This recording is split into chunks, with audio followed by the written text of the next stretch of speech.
Let me show you guys how I made these shrimp enchiladas with literally scraps from my fridge. I had 2 bags of shrimp, a big one and a little one, and it wasn't gonna be enough to feed 6 people. So I cut up the shrimp and sauteed them with the little scraps of veggies we all have in the fridge, onion, a piece of bell pepper, garlic. I didn't have tomato, so no tomato. Now for the enchilada sauce, I'm gonna use some garlic, a little small piece of onion that was already going bad, some chile chipotles. I always have sour cream, so like about a cup of sour cream, and I found canned tomatoes, so canned tomatoes. And I don't even know why I needed tomatoes. I just feel like I needed tomatoes. So you can leave them out or just use fresh tomatoes. I don't know. I'm also gonna add some nor and a little bit of chipotle seasoning. Then I blend it and fry it up in a little bit of butter. Then it turns into this bright orange color, which is what I was going for. That's why I was adding the tomato. I warm up my tortillas and a little bit of oil, and this is the only time you don't want them nice and crispy. You just want them pliable. Like I said, it wasn't gonna be enough shrimp to feed 6 people, so I'm gonna add some cheese. You guys need to add fillers. If you have potato, add potato. Roll them all up, add the sauce on top, and then the leftover cheese that I had. Yeah, it's gonna look a little skimpy because I don't got groceries. Put it in the oven so the cheese can melt. Added some leftover pico, leftover guacamole, paired it with the white rice, and that's it, guys. Hope you like this recipe. Bye!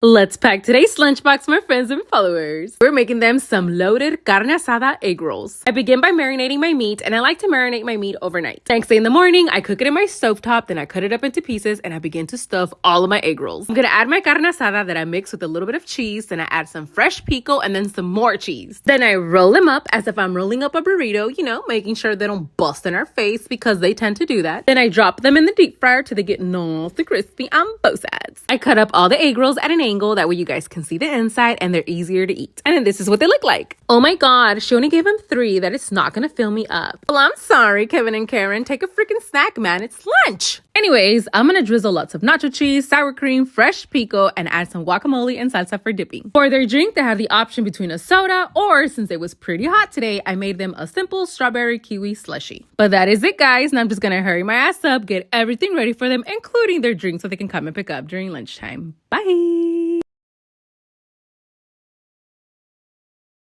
Let me show you guys how I made my s'more horchata. To my pan, I'm gonna toast a 1/4 cup of rice with 1 cinnamon stick and then a 1/4 cup of these cacao seeds, which is basically just chocolate with no sugar. We're just gonna give them a light little toast, then we're gonna cool them off, add water, and let it soak overnight. I almost forgot to soak a little puck of Ibarra chocolate, but I did. So add one of those too. Now the next day, you're gonna put everything in the blender with 1/2 pack of graham cracker cookies. Yes, you heard correctly. Just put them in there. 1/2 jug of marshmallow fluff, a whole can of sweetened condensed milk, and a whole can of evaporated milk. I'm also gonna add a splash of vanilla and a splash of chocolate extract. Now you don't need it, but I had it, so I added, okay?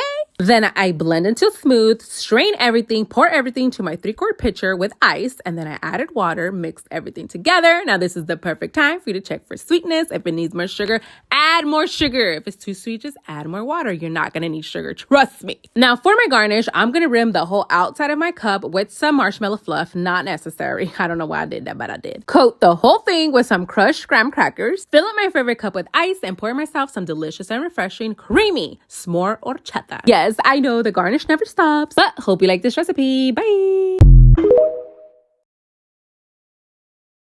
Let's pack today's lunchbox for my friends and followers. Today we're making them margarita chicken bowls. I'm gonna begin by marinating my chicken using onions, garlic, cilantro, lime juice, orange juice, triple sec, tequila, along with all the other ingredients I'm gonna list on the screen. I literally make a whole ass freaking margarita for the chicken to swim in. Then I pour the marinade to my chicken, let it have a good time overnight. Once the chicken is nice and drunk, you're gonna take it to your grill it up, let it rest before slicing it up. Now to assemble the bowls, I'm just gonna layer everything. I'm gonna add some black beans so they can be nice and gassy at work. Then I layer that up with some cilantro lime rice, some tortilla chips that I add some cheese on top, and then I ladle a roasted tomatillo salsa on top. We add our drunken chicken, aka our margarita chicken, which by the way tastes just like a margarita. The chicken was pre-gaming before Cinco de Mayo. And I add some pico, guacamole, and 2 tortillas. For their drink, they had the option between a soda or a virgin margarita. Wink, wink. Nah, just kidding, guys. It was a virgin margarita. But if you want to, you can add some fun juice. That is it, guys. And I'm just gonna get everything ready for them, including their drink, so they can come and pick up during lunchtime. Bye!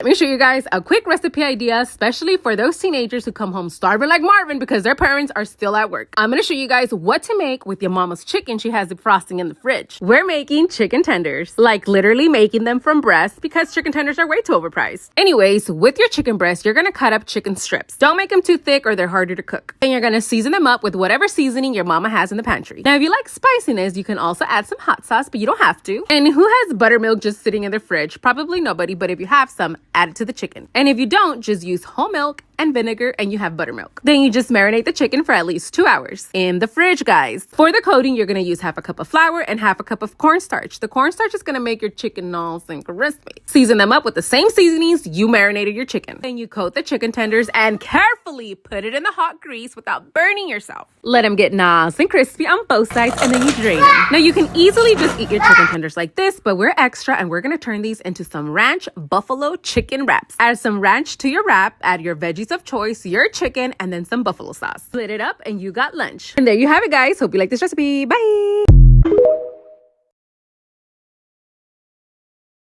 Suegro, what is that cake you want for your birthday that you keep asking for? Look, I done told you before. It's my 39th birthday for the 14th time. I want one of them triple Lucci cakes from Mexico. All right? I don't see the problem with that. That's what I want. A triple lucha cake? Triple Lucci. What is that? It's one of milk bags or something like that. I don't know. Let me show you guys how I made my Cinnamon Toast Crunch Triple Lucci's cake. Yes, I know I cheated, but sometimes I have to because either I'm busy or I'm just lazy, period. In this case, I was lazy. So in one of my 30,000 million trips to the grocery store, I saw this box and I got it. Follow the instructions like it says in the box. As soon as it comes out, we let it cool off, start poking little holes onto the cake. Now for the Triple Lucci's or the Tres Leches, you're going to need 1 cup of whole milk, and I did soak the Cinnamon Toast Crunch in there because I wanted some extra flavor, and then I removed the soggy cereal, give it to whoever the heck likes soggy cereal. I don't. Then we add 1 can of sweetened condensed milk, 1 can of evaporated milk. That makes the Tres Leches because there's 3 milks. Slowly let your cake absorb the milks for a couple of minutes, then you decorate it. Now, I don't know what in the Betty Crocker was going on here, who the hell I thought I was trying to decorate with the piping bag, but I did. And I also crumble a little bit of extra Cinnamon Toast Crunch cereal on top for a little bit of crunch. There you have it, guys. An easy Tres Leches cake. Hope you like this recipe. Bye! Of course I can. Didn't I tell you I got you guys? I am not letting you guys starve. So I'm gonna show you guys how to make breakfast sandwiches using 2 different types of breads. I have English muffins, and then the ones with the holes are bagels. You can either pop them in the toaster or butter up as buns. Put them on the comal so they can get nice and crispy. And speaking of nice and crispy, we are gonna crisp up some bacon. Using the rendered bacon fat, we're gonna make the eggs for our English muffins. Since the English muffins are small, I like to use the top of a mason jar just to make the egg perfect to the English muffin, but you don't have to. But if you do, make sure you spray a little bit of nonstick, that way the egg slides right off. Then cover it up so the egg can cook. Or just crack an egg on a bowl, scramble it up, and using a small little pan, cook it. That way it's still little and it fits your sandwich. And you can also do egg whites, spinach, turkey, whatever your little heart desires is your sandwich. You can put whatever you want. I had a couple slices of ham, so I'm going to throw it on the pan so it can warm up, add some cheese so it can melt, and then we begin to assemble our sandwiches. And you can always make these in advance, wrap them up in parchment paper, put them in freezer bags, freeze them, and then you just warm them up in the morning before you go to school. Hope you like this recipe. Bye!